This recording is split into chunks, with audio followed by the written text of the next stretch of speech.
व्यास जी महाराज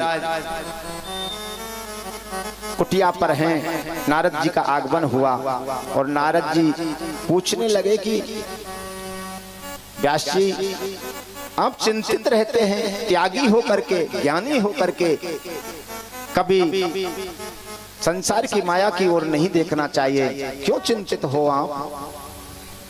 सुखदेव जी महाराज तो मेरी तरह हमेशा से बंधन रहते हैं, वे बंधन में नहीं बन सकते। व्यास जी महाराज कहने लगे कि आप बंधन रहित कब से हैं? क्या जन्म से ही आप बंधन रहित हैं? तो नारद जी कहने लगे जन्म से तो नहीं हूं मैं, लेकिन मेरा जन्म कर्म बहुत लंबा है। नारद जी कहने लगे मैं तो प्रथम जन्म में नारद एक दासी पुत्र हूं और दासी पुत्र था और मेरी माँ चातुर्मास करने वाले ऋषियों के आश्रम में जाकर के सेवा किया करती थी।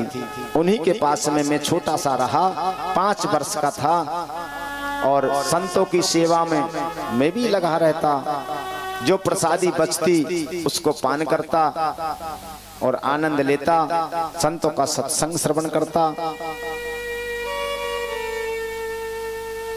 बहुत समय निकल गया। चातुर्मास पूर्ण होने के बाद में संत लोग जाने लगे।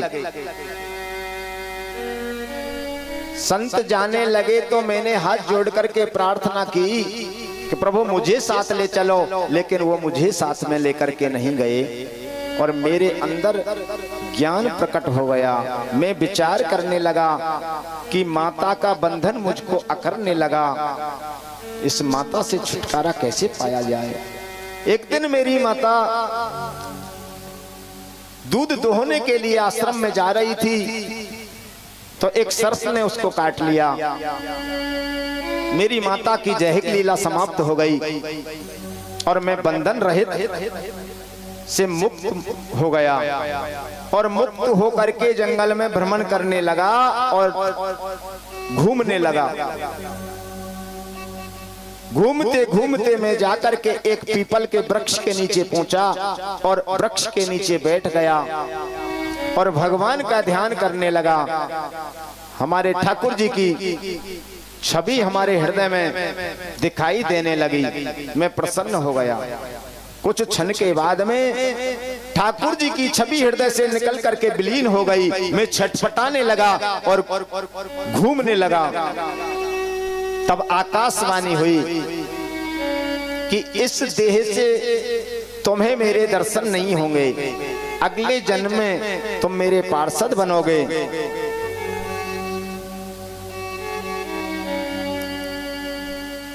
और नारद जी दौड़ने लगे, भगवान की याद में भ्रमण करने लगे। भ्रमण करते करते जंगल में काफी समय निकल गया। बिजली कड़की, आकाश में बादल हुआ, कड़ाके की बिजली तड़कने से और सुखदेव जी महाराज के ऊपर गिरने से उनकी दैहिक लीला समाप्त हो गई।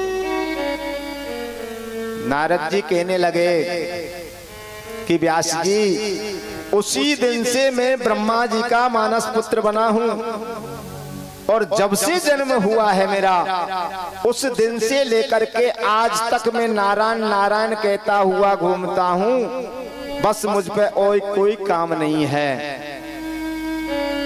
श्रीमन नारायण का हमेशा नारद जी जाप करते हैं। व्यास जी महाराज प्रसन्न हो जाते हैं और कहते हैं कि हे व्यास जी आप भी उसी नारायण के भजन में लवलीन हो जाइए, एक पल के लिए विसर्जित मत कीजिए और भगवान नारायण का नाम स्मरण कीजिए।